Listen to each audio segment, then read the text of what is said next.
नमस्कार दोस्तों, कभी खुशी कभी गम यानी कि कोविड-19 से संबंधित खबरें हम आपको देते रहते हैं, अपडेट देते रहते हैं। आज हम आपको अपडेट दिए देते हैं हिसार ज़िले की और हाँसी ज़िले की।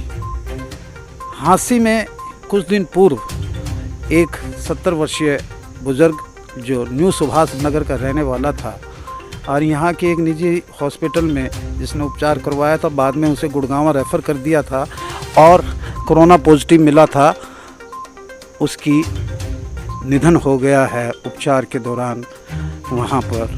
तो ये एक थोड़ी सी दुखद खबर हम आपको दे देते हैं कि वह 70 वर्षीय बुज़ुर्ग अब नहीं रहे।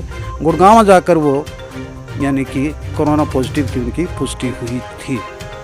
और हिसार ज़िले की पूरी खबर हम दिए देते हैं कि हिसार ज़िले में डॉक्टर योगेश शर्मा के अनुसार जो सीएमओ है कि कुल यानी कि 113 जब से कोरोना का प्रकोप जारी हुआ है केसेस आए हैं, अब एक्टिव केसेस 49 रह गए हैं। हाँसी उपमंडल में कुल यानी कि केसेस 21 आए थे, जिनमें से 9 बिल्कुल ठीक हो गए और 1 की डेथ हो गई थी और अब 11 एक्टिव केसेस रह गए हैं। हाँसी के अंदर एक एक्टिव केस है जहां हम खड़े हैं, ये मॉडल टाउन क्षेत्र के अंदर, जिसमें कुछ 20 घरों को कंटेनमेंट जोन बनाया गया है। प्रशासनिक अधिकारी के अनुसार हाँसी के अंदर 4 कोविड सेंटर बनाए गए हैं, जिसमें 2 हाँसी के अंदर, एक जाट धर्मशाला और एक राम शरणम, और 2 गढ़ी के अंदर वहाँ पर यानी कि आइसोलेशन के लिए रखे जाएंगे जो भी पॉजिटिव आएंगे। फिर हम आपको बता देते हैं कि हम मॉडल टाउन क्षेत्र में खड़े हैं। यहाँ पर एक ए पॉजिटिव यानी कि जिसे कहते हैं कि पार्शली पॉजिटिव यानी पॉजिटिव कोरोना केस पाया था, जो ए सिम्टोमेटिक था, उसे घर पे ही आइसोलेशन के लिए रखा गया है।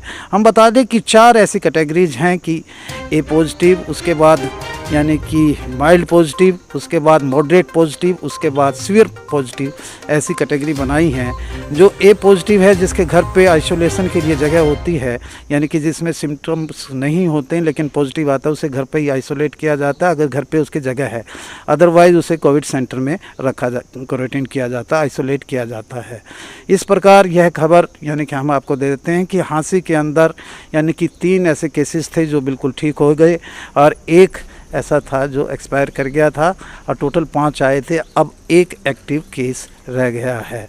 फिर हमको आपको बताए देते हैं कि आप इस वैश्विक आपदा के चलते अपने आप हिदायत बरतिएगा, प्रशासन का साथ दीजिए, MHA गाइडलाइंस का पालन कीजिएगा, मास्क लगाकर चलिए, सैनिटाइज़ कीजिए और कोरोना से घबराइएगा नहीं, अपनी इम्यूनिटी को बूस्टअप कीजिएगा और एक यानी आहार अच्छा लीजिए, पौष्टिक आहार लीजिए, इम्यूनिटी आपकी बनेगी, इससे आप कोरोना से लड़ाई लड़ सकते हैं और प्रशासन की हर गाइडलाइंस की पालना कीजिए। यही हमारा एक उद्देश्य होता है। मैं मेरे एडिटर अजय सैनी के साथ, सीनियर रिपोर्टर रवि सैनी के साथ फिर मिलता हूं और हम उस परिवार को अपनी पूरी संवेदनाएं देते हैं। हाँसी की आवाज़ परिवार की ओर से, जिस परिवार में उस बुज़ुर्ग का निधन हुआ है, हम उन सारा परिवार हमारा हाँसी की आवाज़ का इस दुख की घड़ी में उनके साथ खड़ा है। भगवान ना करे किसी को ऐसा हो, लेकिन अपनी एहतियात बरतना ज़रूरी है। इसका कोई वैक्सीन ईजाद नहीं है, एक ही वैक्सीन है कि आप डिस्टेंस और फिज़िकल डिस्टेंस बना के रखिएगा और अपनी इम्यूनिटी को बरकरार रखिएगा। नमस्कार दोस्तों, फिर मिलते हैं एक नई रिपोर्ट के साथ।